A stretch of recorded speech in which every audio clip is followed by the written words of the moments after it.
안녕하세요. 오늘 우리가 함께 알아볼 주제는 바로 파동 입자 이중성입니다. 양자역학의 세계로 들어가는 가장 첫 번째 문이라고 할 수 있는데요. 이게 좀 이상하게 들릴 수 있지만 이 개념이 우리가 현실을 이해하는 방식을 어떻게 완전히 뒤바꿔 놓았는지 최대한 쉽고 재밌게 한번 파헤쳐 보겠습니다. 자, 그럼 시작해 볼까요? 여러분, 빛은 대체 뭘까요? 아주 작은 알갱이일까요?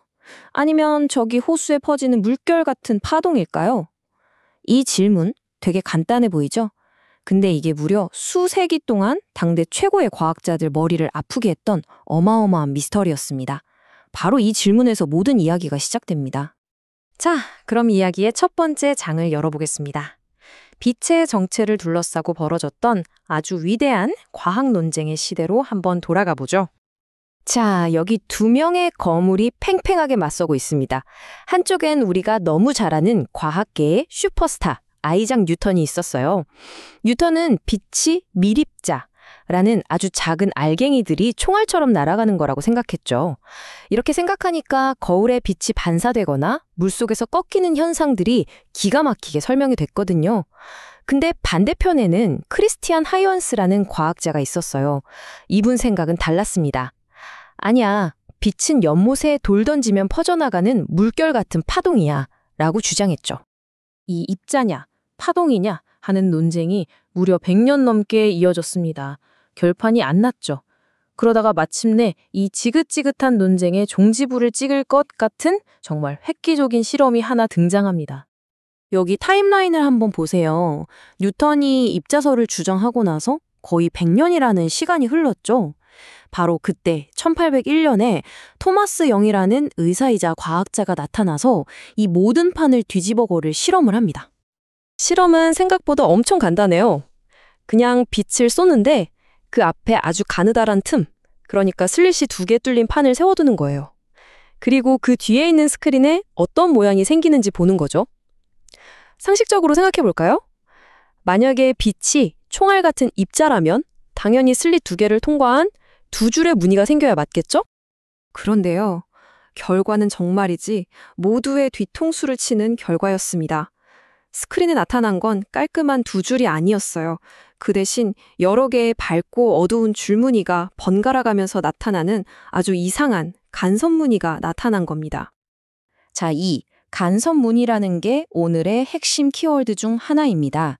왜냐하면 이건 파동, 오직 파동만이 만들어낼 수 있는 아주 확실한 증거거든요.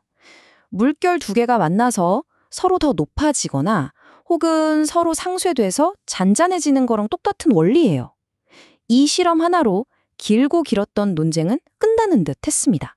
게임 끝, 빛은 파동이다. 이렇게요. 하지만 과학 이야기가 그렇게 쉽게 끝나면 재미없죠. 마치 영화처럼 파동설이 완벽하게 승리한 것 같았던 바로 그 순간. 기존의 파동 이론으로는 도저히 절대로 설명할 수 없는 새로운 현상들이 발견되면서 죽은 줄 알았던 입자설이 화려하게 부활합니다. 그 미스터리의 이름은 바로 광전 효과였습니다. 금속에 빛을 쪼이면 전자가 뿅 하고 튀어나오는 현상인데요. 이상한 점이 3가지나 있었어요. 첫째, 튀어나오는 전자의 힘이 빛이 얼마나 밝은지랑은 상관없고 빨간 빛이냐 파란 빛이냐 하는 빛의 색깔에 따라 달라졌어요.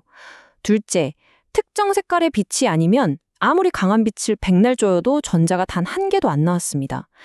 마지막으로 빛을 쏘는 그 즉시 전자가 튀어나왔다는 거예요.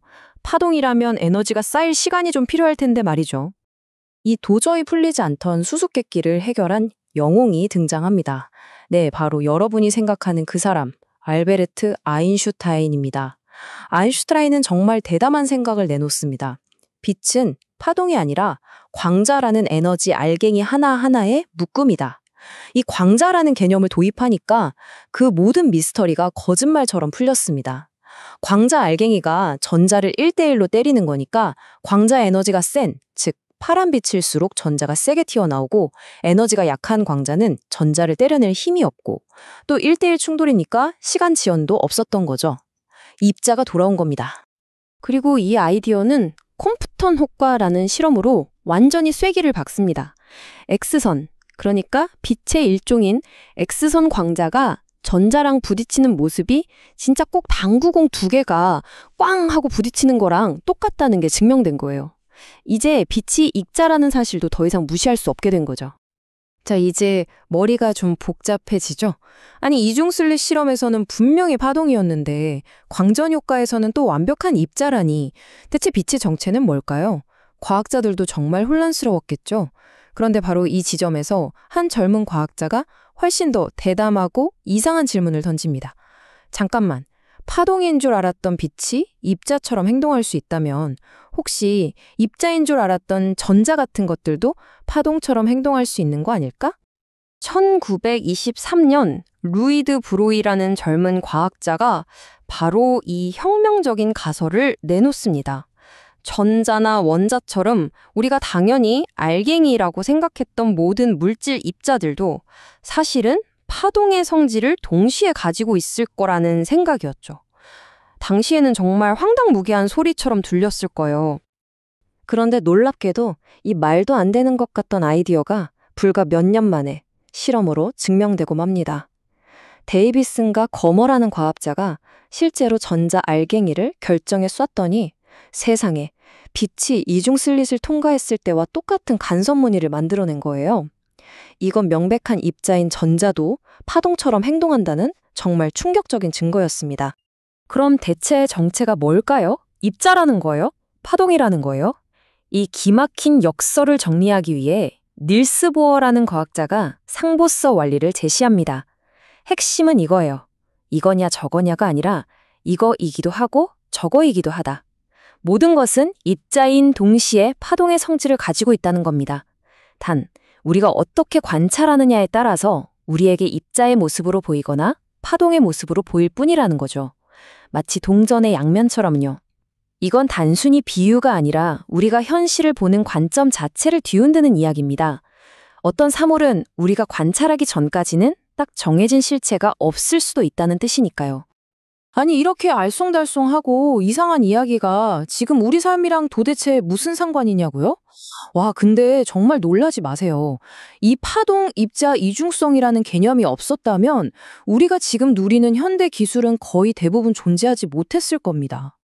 여기 화면에 나오는 것들 좀 보세요. 레이저, 그리고 여러분 손에 들린 스마트폰과 컴퓨터의 심장인 반도체와 트랜지스터, 아주 작은 세상을 들여다보는 전자현미경까지. 이 모든 게 전자의 파동 성질을 이용하지 않았다면 아예 불가능했을 기술들입니다. 미래 기술이라고 하는 양자 컴퓨터도 마찬가지고요. 그 이상한 개념이 우리 세상을 이렇게나 바꿔놓은 겁니다. 자, 이 모든 놀라운 이야기를 들으셨으니 이제 이 개념이 우리에게 던지는 마지막 질문을 여러분과 함께 나눠보려고 합니다. 이게 바로 양자역학이 우리에게 던지는 가장 깊고 철학적인 질문입니다.